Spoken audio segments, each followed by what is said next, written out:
उत्तर प्रदेश में 2027 की शुरुआत में विधानसभा चुनाव होने वाले हैं और उत्तर प्रदेश की सियासत में पूरी तरह से चढ़ावा चोरी, मौजूदा भाजपा सरकार की विफलता और कई ऐसे मुद्दे हैं जिस पर चुनाव केंद्रित होगा। चुनाव में सारे प्रत्याशी, नेता, पार्टियां अपने अपने ढंग से लोगों तक अपना मैसेज देने और अपने काम को लेकर के जाएंगे और उनके अपने तरीके होंगे। लेकिन आज मैं आपको उत्तर प्रदेश की समाजवादी पार्टी से मेरठ जिले की सरधना विधानसभा से मौजूदा विधायक अतुल प्रधान का एक छोटा सा किस्सा सुनाना चाहता हूं, क्योंकि चुनाव आएंगे, उसमें कई मुद्दे होंगे, बहुत सारी चीजें होंगी, लेकिन जहां कहीं भी शिक्षा की बात होती है, कलम किताब के, स्कूल, कॉलेज, विश्वविद्यालय की पढ़ाई लिखाई से जुड़ा कोई मसला होता है, मुझे हमेशा ये लगता है कि वो राजनीति से ऊपर उठ करके समाज के लिए, हमारी आने वाली पीढ़ियों के बेहतर भविष्य के लिए सबसे जरूरी मुद्दा होता है। और मैं जब अतुल प्रधान की बात कर रहा हूं तो उनके बाकी राजनीतिक काम का फैसला उनके इलाके के लोग करेंगे कि वो पिछले 5 साल में कैसे विधायक रहे। हालांकि उनके अपने विधानसभा क्षेत्र की बात हो या उत्तर प्रदेश के या देश के अलग अलग मुद्दों की बात हो, वो हमेशा मुखर रहे। लेकिन मैं जिस संदर्भ में बात कर रहा हूं वो उनकी शिक्षा से जुड़ी हुई अपनी सोच की बात है। पिछले दिनों उन्होंने 19 जुलाई को एक बहुत बड़ी रैली की।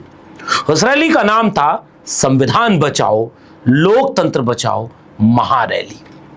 और बतौर मुख्य वक्ता मुझे उस कार्यक्रम में शामिल होने का मौका मिला। मैंने अपने वक्तव्य में जो बातें कही हैं वो अभी आप सुनेंगे इस वीडियो में, लेकिन मैंने जो देखा उसे आप सुन लीजिए। हजारों की तादाद में, मेरा अपना आकलन है कि यह भीड़ 10 से 15 हजार लोगों की रही होगी, क्योंकि बहुत सारे लोग दूसरे अगल बगल के पंडाल में भी थे, आते जाते थे। इस भीड़ में 90% से ज्यादा पीडीए समाज के लोग थे और उनमें भी सबसे ज्यादा शेड्यूल कास्ट कम्युनिटी के लोग थे।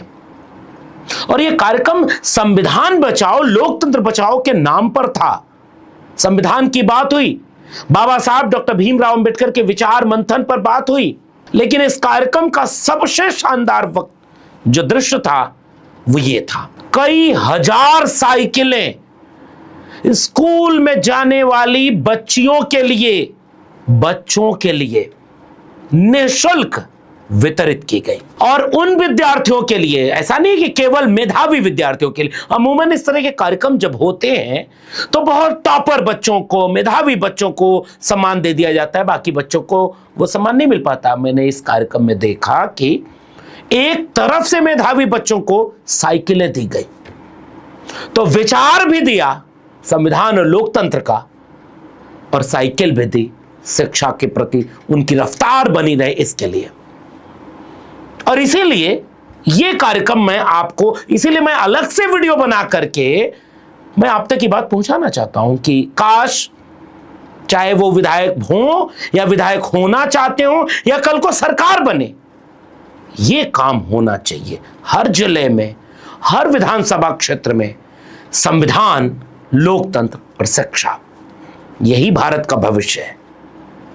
और यही नहीं, मैंने देखा कि इस कार्यक्रम के बाद अलग अलग और कई कार्यक्रम अतुल प्रधान अपने इलाके में करते जा रहे हैं। जैसे वीरांगना फूलन देवी के जयंती पर उन्हें याद करते हुए फिर उन्होंने साइकिलें बांटी। मिसाइल मैन के नाम से मशहूर अब्दुल कलाम जी के जन्मदिन पर भी उन्होंने यही काम किया। दक्ष प्रजापति की जयंती मनाई, फिर बच्चों को शिक्षा से जुड़े संसाधन भेंट किए, और ऐसे लगातार वो शिक्षा को लेकर के जागरूक है।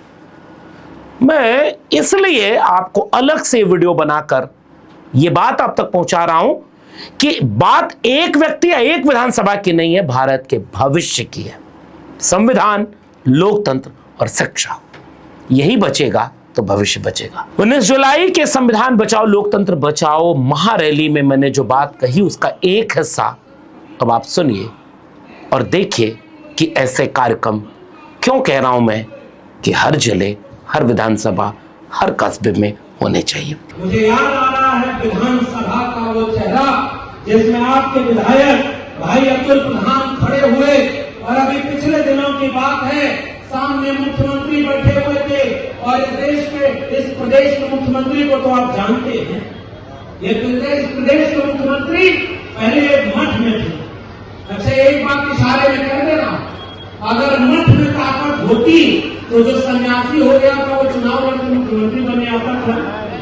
इसका मतलब ताकत आपके वोट में है, ताकत आपको बाबा साहब के संविधान ने दिया है और उससे उनको ताकत मिली है। और वो विधानसभा में खड़े होकर जब हमारे अखिलेश यादव जी, जिनके पिता मुख्यमंत्री, जो विदेश में पढ़ के आए थे, और जब वो मुख्यमंत्री नहीं रहे तो बताओ उनका घर गंगा जल से धुलवाया था कि नहीं धुलवाया?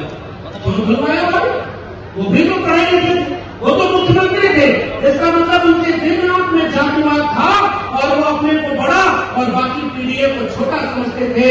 तो बताओ, अखिलेश यादव ने पीडीए का नारा देकर के पूरे बहुजन समाज को एक करके ये एहसास कराया कि नहीं, अब किसी भी अपमान का बदला हम बाबा साहब के संविधान से लेंगे और आज लड़ाई संविधान को बचाने के लिए लड़ेंगे।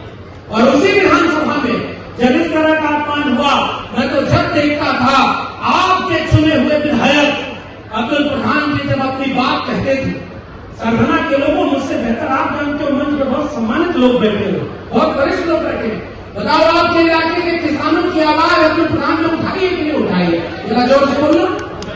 अरे भाई, आपके किसानों की आवाज उठाई कि नहीं उठाई? आपके युवाओं की आवाज उठाई कि नहीं उठाई? महिलाओं पर अत्याचार हुआ तो बताओ, पुलिस के सामने सीना तान कर सड़क पर धरने पर बैठने वाले विधायक का नाम अब्दुल प्रधान है कि नहीं है? ये हमसे बेहतर आप जानते। और अपनी जाति के लिए नहीं, पूरे बहुजन समाज में कहीं भी अन्याय अत्याचार हुआ तो ऐसे ही जनप्रतिनिधि और ऐसे ही विचार को बाबा साहब डॉक्टर अम्बेडकर चाहते थे कि भारत ऐसा बने। और तीसरे गुरु बाबा साहब के महात्मा ज्योतिबा फूले, और महात्मा ज्योतिबा फूले ने शिक्षा देने की बात कही, विद्या बिना मति गई, मति बिना गति गई, गति बिना वित्त गया, वित्त बिना शूद्र भय, एक अविद्या ने देखो कितना अन्याय अत्याचार किया। अब बताना जरा उत्तर प्रदेश के लोगों, सरगना मेरठ के लोगों, एक सवाल पूछ रहा हूँ, जरा जोर से इधर जवाब देना। बताओ, आज पूरे उत्तर प्रदेश में गांव-गांव स्कूल खोलने की जरूरत है कि नहीं है? हर हाथ में कलम लेने की जरूरत है कि नहीं? और आज बताओ, उत्तर प्रदेश की सरकार ने उत्तर प्रदेश से हजारों स्कूलों को बंद किया है कि नहीं किया? जरा जोर से बोलना। बंद किया है कि नहीं किया? ये हमारे बहुत विद्वान हमारे राठी साहब हैं, अभी टीवी पर हमने सुना, क्या बढ़िया बोलते हैं, और मैं आपको बधाई देता हूँ। समाजवादियों ने हमेशा कलम और किताब की बात की, हर हाथ में कलम देखने की बात की, और ये भाजपाई हर हाथ में हथियार देना चाहते हैं ताकि आपके बच्चे गुलाम पैदा हो। हम फूले अम्बेडकर की बात इसलिए कर रहे हैं क्योंकि हमें मानसिक गुलामी से अपने बच्चों को बचाना है। बताओ, बचाओगे कि नहीं बचाओगे? इसलिए मैं आपके बीच में ये बात कहने आया। एक आदेश पर 27,000 स्कूल बंद कर रही थी ये योगी सरकार, आज स्कूल खोलने की जरूरत है और ये स्कूल बंद कर रहे हैं। आप किसी स्कूल का सर्वे करा लो, उसमें 90% बहुजन समाज के बच्चे पढ़ते हैं, 90% बच्चे गरीबों के, कमजोरों के, और हमारे पिछड़े दलित समाज के बच्चे बैठते हैं। हमारे बच्चे पढ़ न पाए, हमारे बच्चों को अच्छी शिक्षा न मिले, इसलिए वो विद्यालय बंद कर रहा है ये उत्तर प्रदेश का मुख्यमंत्री, और मदिरालय खोल रहा है कि हर गांव में दारू मिलेगी, शराब मिलेगी, लेकिन शिक्षा नहीं मिलेगी। बताओ, ऐसी सरकार को उखाड़ के फेंकना जरूरी है कि नहीं? जरा जोर से बताओ कि ऐसी सरकार जो आपके बच्चों के हाथ से कलम छीन रही है, उसे उखाड़ फेंकना जरूरी है कि नहीं? आप जरा ये बात फिर से मैं क्यों कह रहा हूँ कि आपको बधाई देता हूँ, कैसा विधायक चुना। मैं जब दाहिनी तरफ देख रहा हूँ तो सैकड़ों साइकिल पड़ी है, और ये साइकिल इन पढ़ने वाले बच्चों को ये आपके विधायक ने दी है कि चाहे कितना भी विपरीत मौसम आए, तुम्हारा स्कूल बंद करके दूर पढ़ने भेजा जाए, तुम्हारी फीस किताब महंगी हो जाए, ऐ मेरे कबीरा समाज के, बहुजन समाज के बच्चों, अपने हाथ से कलम किताब मत छीनने देना। ये साइकिल तुम्हें मंजिल तक पहुंचाएगी और बड़ा बड़ा सपना तुम्हारा पूरा कराएगी।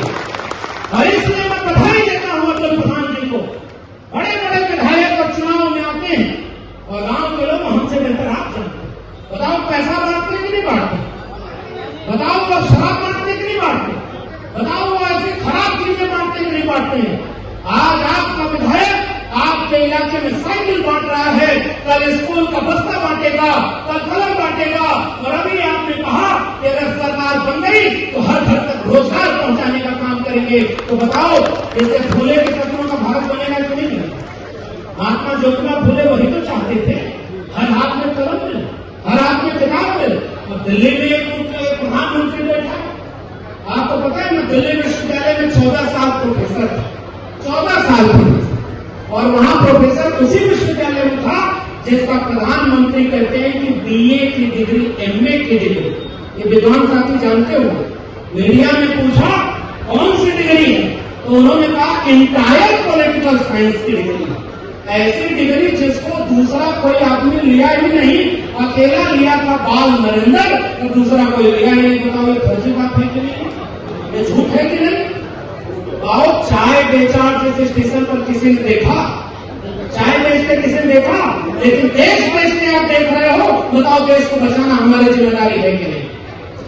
गांव के लोगों एक बात जरा याद करके सोच के बोलो, हमारे पुरखे अगर जगह जमीन हमारे लिए बनाकर जाते हैं तो लायक औलाद क्या करती है? वो सोचती है कि अगर हमारे यहाँ 10 कट्टा जमीन आई तो हम अपने पिताजी और दादाजी की जमीन को बढ़ाकर 15 कर दें। बताओ, सोचते ही नहीं सोचते। और उस बेटा को हमेशा नालायक कहा जाता है जो अपने पुरखों की जमीन को बेच दे। बताओ, कौन उसको नालायक कहते कि नहीं कहते? इस देश में एम्स बनाया, हॉस्पिटल बनाया, विद्यालय बनाया, यूनिवर्सिटी बनाया, रेलवे बनाया, हॉस्पिटल बनाया, हर घर में LIC का बिल खुलाया, BSNL बनवाया, NTN बनवाया, पुरानी सरकारों में बनवाया। और 2014 में एक व्यक्ति मदारी आया, सौगंध मुझे इस मिट्टी की, मैं देश नहीं बिकने दूंगा। समझदार को इशारा काफी बोला तक नहीं बोला? वो बेच रहे हैं भारत को, मैं चैन से कैसे सो जाऊं? वो लूट रहे हैं भारत को, खामोश में कैसे हो जाऊं? बोला था ना? उसने कहा हर साल 2 करोड़ रोजगार देंगे। 12 साल हो गया, बताओ 24 करोड़ रोजगार मिला? सरधना में लोगों को रोजगार मिला? और तो रोजगार छीन लिया है। बताओ, छीना है कि नहीं छीना? नोटबंदी की, उसके बाद उसका फायदा आज तक नहीं गिना पाए। तो जो झूठ बोलता है, बताओ उसको भगाना जरूरी है कि नहीं? वो कहते थे जो राम का नहीं वो किसी काम का नहीं। देखो, ये वैचारिक मंच है, मैं यहाँ कोई ऐसी बात नहीं कहूंगा, लेकिन एक बात मेरे गांव के लोगों, आप भी जानते हो, भगवान को अगर मानते हो तो उनसे डरोगे कि नहीं डरोगे? जो भगवान के नाम पर राजनीति किया, वोट मांगा, उन्हीं के दरबार में करोड़ों रुपया का चंदा चोरी हो गया, डकैती हो गया। बताओ, उन्होंने उनको धोखा दिया कि नहीं दिया? जरा जोर से बताना। तो जो राम का नहीं वो किसी, उन्हीं का नारा उन्हीं के ऊपर आ गया कि नहीं? इसलिए हम आपसे कहने आए हैं, हमको हाथ में कलम किसने दिया? बाबा साहब डॉक्टर भीमराव अम्बेडकर के संविधान में। मैं तो OBC में आता हूं, हमारे अतुल भाई जानते हैं।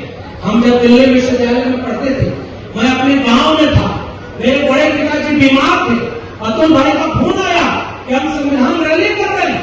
मैं दिल से खुश हो गया कि आज पूरे उत्तर प्रदेश में जैसे कार्यक्रम की जरूरत है वैसा कार्यक्रम साधना में हो रहा है। कल आधी रात को मैं दिल्ली पहुंचा और आज आपके बीच हूँ, यही कहने के लिए कि संविधान बचेगा कभी हम सबका भविष्य बचेगा। और इसलिए हम आपके बीच में आए और हमने लड़ते हुए अतुल प्रधान को देखा। हम 2022 के चुनाव में भी आए थे और आदरणीय भाभी जी बैठी है, हम उनके बीच में यही बात कह रहे थे। तब तो साजिश से हरा दिया और उसके पहले वाले चुनाव में हराने के बाद जब 22 में मौका मिला और 22 में हमने देखा था कि बहुत बड़ी लहर चली थी और आप सबने आशीर्वाद दिया और उस आशीर्वाद का नतीजा है कि आज भी उत्तर प्रदेश में बहुत कम विधायक ऐसे हैं जो किसानों की बात करते हैं और सदन में खड़े होकर के जय भीम के नारे से अपना भाषण शुरू करते हैं। बताओ, उनको वोट देकर के फिर मजबूती देने की जरूरत है? दिल्ली विश्वविद्यालय में जब हम पढ़ाते थे तो यही भाजपा की सरकार 13 पॉइंट रोस्टर ले गई। अतुल भाई को याद है। और वो जब रोस्टर ले आई तब अतुल भाई विधायक नहीं बने थे। तब तो यहाँ ऐसे नफरती लोगों का राज था जिनकी पहचान ही केवल विवादित बयान दे देते थे। और जब हमने लड़ाई लड़ी, वहां पर विश्वविद्यालय में बाबा साहब के संविधान को बचाने की लड़ाई लड़ी, तो मेरठ से अपने साथियों के साथ चल करके उसी जंतर मंतर पर पुलिस के सामने, प्रोफेसर और छात्रों के सामने लाठी लेकर के उनके सामने पुलिस खड़ी थी। बिना डरे बाबा साहब के संविधान को हाथ में लेकर वो रोस्टर की लड़ाई लड़ने वाले विधायक का नाम अतुल प्रधान है, इसलिए हम आपके बीच में इनका समर्थन करने के लिए आए। इन्होंने वो भी लड़ाई लड़ी, इन्होंने रोस्टर की लड़ाई लड़ी, इन्होंने संविधान बचाने के लिए जब SC/ST एक्ट पर कमजोर किया था भाजपा, ये दलितों को क्या समझते हैं? हमने तो जाना कि हम तो बाबा साहब को अपना सबसे बड़ा मसीहा मानते हैं, डॉक्टर राम मनोहर लोहिया के साथ।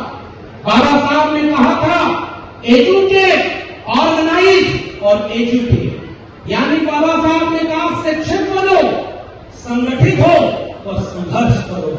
और आज हम क्या देख रहे हैं? हमारे लोगों को, एक जात के लोगों को दूसरी जात से बांट रहे, नफरत की बात कर रहे हैं। और बताओ, आज ये उत्तर प्रदेश के मुख्यमंत्री का बुलडोजर जाति देख करके चलता है कि नहीं चलता? दलितों पर अन्याय अत्याचार में आज उत्तर प्रदेश सबसे ऊपर है कि नहीं? जरा जोर से बोलना। हाथरस याद है कि भूल गए? हाथरस में एक दलित बेटी को आधी रात को पेट्रोल डाल करके जला दिया। उस सरकार का नाम है भाजपा सरकार है। बताओ, उसका बदला लेना वोट से जरूरी है कि नहीं है? जरा बताओ। और अभी हमने देखा उत्तर प्रदेश में जहां जहां आप जाओ, कोई विश्वकर्मा, कोई भिंड, कोई पासी, कोई जाटव, कोई गौतम, कोई यादव, कोई मौर्य, कोई कुशवाहा, कोई निषाद, चौहान, अगर वो लोग हैं तो सीधे उनको गोली मारी जा रही है। और अगर कोई मुख्यमंत्री का अपना चहेता है तो बताओ, वही न्याय हो रहा है क्या? तो एक बात बताना, बहुत लंबी बात कहने का मतलब नहीं, आप सब वैसे ही बहुत अच्छे लोग हो कि आपने एक अच्छा विधायक चुना है, इसलिए बहुत देर तक हम अपनी बात नहीं कहेंगे।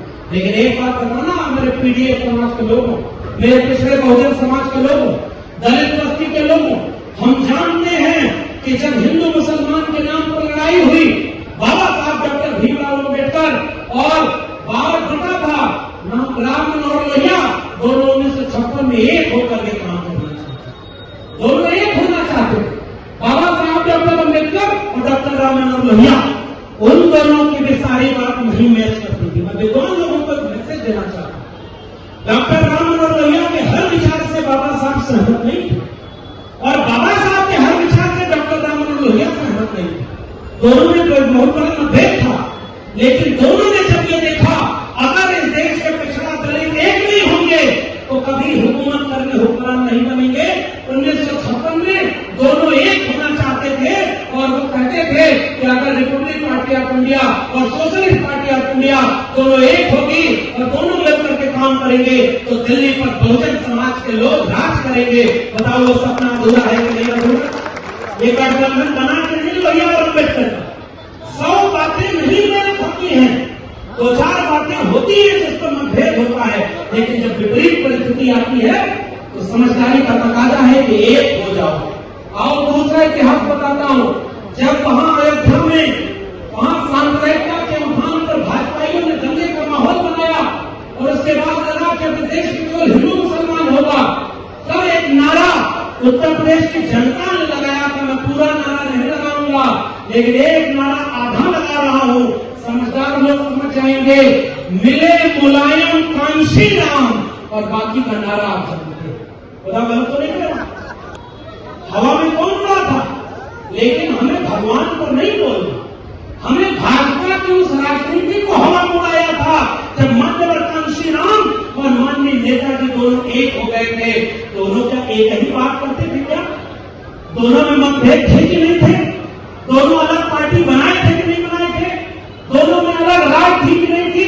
लेकिन जब उनको समझ में आया कि संविधान बचाना है तो मिले मुलायम कांशी राम, और वो पीडीए बना था और उसके बाद भाजपा का सुपड़ा साफ हो गया था और उत्तर प्रदेश में मुख्यमंत्री अपना और पूरी सरकार अपनी थी। बताओ, भूले तो नहीं क्या? अरे जरा जोर से बोलना, गलत तो नहीं कर रहा? याद है कि नहीं आप लोग? याद है ना? उसके बाद भाजपाइयों ने क्या किया? मैं बड़ा गंभीर बात विद्वान लोगों के बीच में कहते जा रहा। एक नेता भाजपा का इंटरव्यू में बोलता है, मेरे पैर में 2 कांटे विद्वान लोग को याद हो तो जरा बताना। एक कांटे का नाम था मुलायम सिंह यादव और एक कांटे का नाम था मान्यवर ऋषि। पहले उन्होंने एक कांटे से दूसरे को निकाला और फिर दूसरे को भी फेंक दिया, लड़वा दिया भाजपाइयों ने, लड़वा दिया हमारे लोगों को, और उसके बाद हमारे लोग आपस में बंट गए। उसका नतीजा ये हुआ कि हमके ऊपर भाजपा की सरकार। लेकिन उसके बाद बार बार मौका मिला।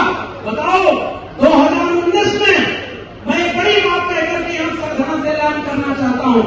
2019 में वही आदरणीय बहन जी हैं और आदरणीय अखिलेश जी अपने तमाम मतभेद भुला करके, बताओ एक साथ आए थे कि नहीं आए थे? जरा जोर से बताना, आए थे कि नहीं आए थे?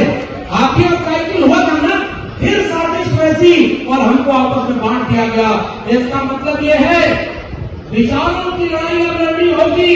फिर भाजपाई आपके गांव में आएंगे, आपको पुराना इतिहास बताएंगे, आपको पुरानी गलती को हराएंगे, उस पुरानी गलती को भूल जाओ और आज इस संविधान को बचाने के लिए एक हो जाओ। बताओ आप एक होगी कि नहीं होगी? अगर संविधान बचेगा तो हमारे बीच कोई अगर मतभेद होगा तो बताओ बैठ के बात कर लेंगे कि नहीं करेंगे? कर लेंगे कि नहीं करेंगे? इसलिए आज एक होने की जरूरत है। आज अगर बाबा साहब होते तो संविधान बचाने के लिए कोई भी ऐसा काम नहीं करते जिससे भाजपाइयों को मदद हो। मैं जाते जाते वक्त खत्म हो गया है मेरा। मैं एक बात कह के जा रहा हूं, अगर संविधान नहीं था तो हमें भी सम्मान नहीं मिला।